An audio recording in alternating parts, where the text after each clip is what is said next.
Ja, ker so nas tako vzgojili. Mhm. Delo je bilo včasih častno. Jaz se spomnim, ko sem bila jaz otrok, jaz sem neizmerno rada brala. Ampak branje je bilo za mojo mamo greh, Ne to je bila delo. lenoba. Ja. A ne? In jaz, ko sem hodila v knjižnico po knjige, sem jih skrivala zadaj za hišo, kjer smo imeli zložene butarce za v peč.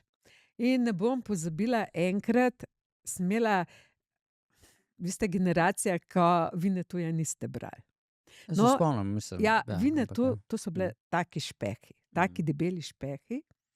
No, in enkrat sem prinesla ene par teh Vinetujev domov in je ponoči deževalo tako z vetra.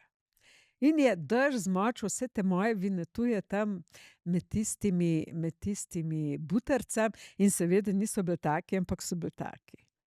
No, in potem sem jaz z vsemi možnimi stvarmi te knjige obtežila, da so pač Skupale. mičken se skrčili, ker Bog var nesreče, da bi mama vedela, da jaz berem.